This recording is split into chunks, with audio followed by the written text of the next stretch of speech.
नमस्कार साथियों, केडी तक के यूट्यूब चैनल पर आपका स्वागत है। दिल्ली का चुनाव चल रहा है और वहां पे त्रिकोणीय मुकाबला है। भारतीय जनता पार्टी और आम आदमी पार्टी के बीच कांग्रेस ने इस जंग को और रोचक कर दिया है। जंगपुरा की सीट हो चाहे नई दिल्ली की सीट हो, मतलब पूरे दिल्ली में कांग्रेस ने ऐसे ऐसे कैंडिडेट को उतारा है जिससे कि चुनाव त्रिकोणीय हो गया है। और इस बार भारतीय जनता पार्टी ने जिस तरीके से पूरी तरीके से सोशल मीडिया से लेकर सड़क तक जिस प्रकार से प्रचार कर रही है, आम आदमी पार्टी अपने शीश महल में घिरती दिख रही है, तो वह भी सोशल मीडिया और सड़क पर प्रचार कर रही है। लेकिन इस त्रिकोणीय मुकाबले के बीच में कांग्रेस का ग्राफ नीचे नहीं दिख रहा है। कांग्रेस कम से कम इस चुनाव में तमाम सर्वे के अनुसार यह दिख रहा है कि 12 से 15% वोट टैकल कर ले जाएगी। आम आदमी पार्टी को इसका सीधा नुकसान होगा और कांग्रेस को इसका फायदा। कांग्रेस के इस वोट बैंक के प्रभाव से भारतीय जनता पार्टी को भी फायदा होगा। इसका मुख्य कारण यह है कि भारतीय जनता पार्टी पिछली बार कम से कम 20 सीटों पर इतने कम मार्जिन से हारी है कि आप सोच नहीं सकते। इसीलिए भारतीय जनता पार्टी ने आपको आपदा करार दी। अभी तक प्रधानमंत्री नरेंद्र मोदी जब तक नहीं उतरे थे तब तक आम आदमी पार्टी योजनाओं पे योजनाओं, पुजारी ग्रंथि योजना, महिला सम्मान योजना, संजीवनी योजना, तमाम योजना लॉन्च कर रही थी। लेकिन जब प्रधानमंत्री की एक रैली होती है और अशोकनगर में, वहां पे उन्होंने उन गरीब झुग्गी वालों को चाबी दी जिनको अभी तक झुग्गियों में 2021 के 20वीं सदी में भी उनको घर नसीब नहीं है। प्रधानमंत्री मोदी ने चाबी देने के बाद रैली में भाषण दिया कि आपदा जाएगी तो दिल्ली में बाहर आएगी,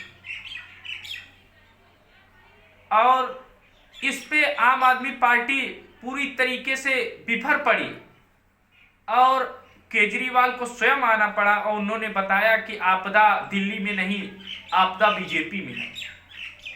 लेकिन इस चुनाव को केजरीवाल के हाथ से निकलता हुआ दिख रहा है। अगर केजरीवाल कांग्रेस के साथ गठबंधन में होते और ये सब तमाम स्कीमें लाते तो 100% यह तय हो जाता कि दिल्ली के इस चुनाव में इंडिया गठबंधन को कोई नहीं हरा सकता। आज भी चुनावी विश्लेषक यह मान रहे हैं कि इंडिया गठबंधन तभी तक वजूद में है जब तक उस गठबंधन में कांग्रेस पार्टी है। चाहे ममता बनर्जी हो, चाहे अखिलेश यादव हो, चाहे तेजस्वी यादव हो, चाहे उद्धव ठाकरे, ये चारों लोग जिन्होंने आम आदमी पार्टी को समर्थन दिया है, ये अपने स्टेट में भी जीतकर देश में सरकार नहीं बना सकते। अगर देखा जाए तो अखिलेश 80 में से कभी 40 सीट नहीं जीत पाए उत्तर प्रदेश में। वही हाल ममता बनर्जी का है, तेजस्वी यादव का हाल आप देख रहे हैं। और इस चुनाव में भारतीय जनता पार्टी ने उद्धव ठाकरे का क्या हाल कर रखा है ये सभी को पता है। तो एक क्षेत्रीय दल आम आदमी पार्टी जो कि अब राष्ट्रीय दल बन चुकी है, लेकिन अब अगर वह भी हार जाती है भारतीय जनता पार्टी से, तो भारतीय जनता पार्टी लगातार लोकसभा के बाद हैट्रिक पे हैट्रिक लगाने जा रही है। हरियाणा हो, महाराष्ट्र हो या तीसरी चुनाव दिल्ली है, इन तीनों चुनाव में अगर भारतीय जनता पार्टी जीत जाती है तो माना जाने लगेगा कि आज भी भारतीय जनता पार्टी से मजबूत न किसी के पास चेहरा है और न किसी के पास संगठन है। आरएसएस की बात करें तो कांग्रेस आरोप लगाती है, और जहां तक यह भी दिखता भी है कि आम आदमी पार्टी और भारतीय जनता पार्टी दोनों लोग आरएसएस के एजेंट है।